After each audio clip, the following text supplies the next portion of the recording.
Hello everyone, आप देख रहे हैं नेक्स्ट नाइन लाइव और मैं हूं आपके साथ अंकिता मिश्रा। ऐश्वर्या राय बच्चन इन दिनों अपनी परिवार वालों की वजह से काफी सुर्खियों में है। बच्चन फैमिली की कई कंट्रोवर्सीज सामने आती हैं। इसी बीच में क्या आपने कभी ये सोचा है कि ऐश्वर्या राय की फिल्मी दुनिया में शुरुआत कैसे हुई? अगर आप कहेंगे कि सन 1997 में उनकी शुरुआत एक फिल्म के जरिए हुई थी तो ये बिल्कुल भी गलत है, क्योंकि मिस वर्ल्ड में आने से पहले ही टेलीविजन की दुनिया में उन्होंने कदम रख लिया था। इसकी क्या कहानी है, देखिए खास report. Hi, I am Sanjana. एक और पेप्सी मिलेगी क्या? साल 1993 में पेप्सी के इस एड से फेमस हुई पहली बार ऐश्वर्या राय स्क्रीन पर नजर आई थी तो उनकी खूबसूरती ने रातों रात लोगों को अपना दीवाना बना दिया था। और हर किसी के पास से यही सवाल था कि आखिर ये लड़की है कौन। ये वो साल था जिसके अगले साल ही यानी कि 1994 में उन्होंने मिस वर्ल्ड का खिताब जीता था।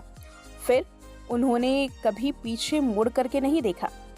इस एड की पॉपुलैरिटी का अंदाज़ा आप इस बात से लगा सकते हैं कि इसके बाद लोगों ने अपनी बेटियों का नाम संजना रखना शुरू कर दिया था। पर क्या आप जानते हैं कि आखिर एक नई लड़की को आमिर खान के साथ ये विज्ञापन कैसा मिला था? इसके पीछे भी एक दिलचस्प कहानी है। एड में दिखाया जाता है कि आमिर खान अकेले ही घर पर शतरंज खेल रहे होते हैं और अपने मन में ही कुछ गुनगुना रहे होते हैं। तभी घंटी बजती है और आमिर खान दरवाजा खोलते हैं। वहाँ एक खूबसूरत सी लड़की अपना परिचय देती है और कहती है कि वो उनकी नई पड़ोसन है और फिर पेप्सी मांगती है। और कोई नहीं बल्कि ये एक्ट्रेस थी महिमा चौधरी। आमिर खान उन्हें इम्प्रेस करने के लिए खिड़की से बाहर निकलते हैं, तेज बारिश में गाड़ियों से टकराते हैं, पेप्सी की बोतल पाने में सफल हो जाते हैं।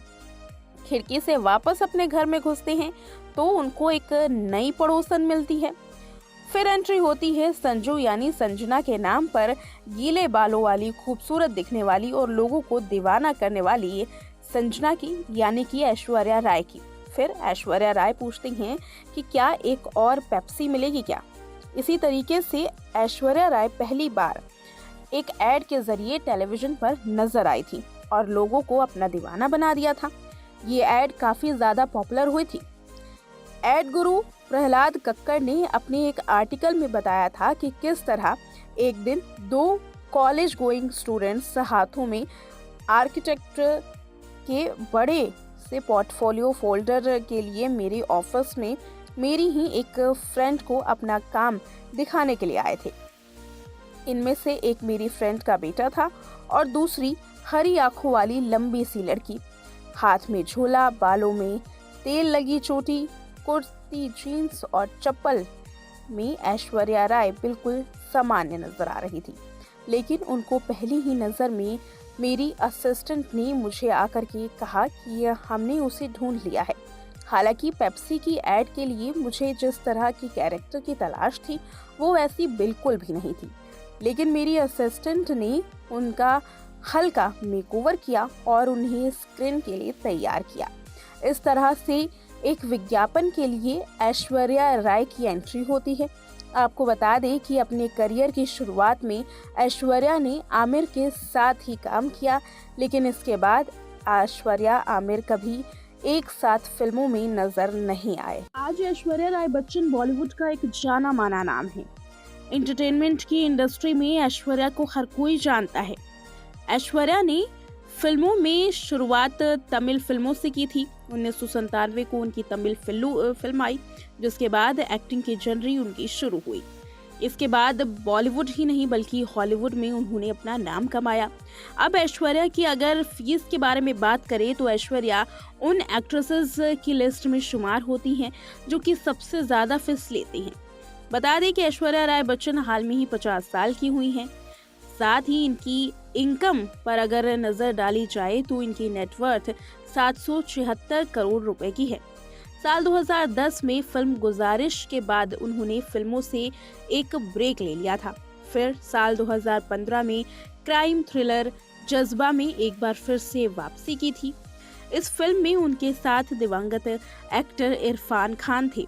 खास बात यह है कि इस फिल्म में ऐश्वर्या ने न केवल लीड किरदार निभाया था बल्कि इस फिल्म को उन्होंने एक प्रोड्यूसर के तौर पर खुद प्रोड्यूस किया और एक प्रोड्यूसर के तौर पर डेब्यू भी किया था।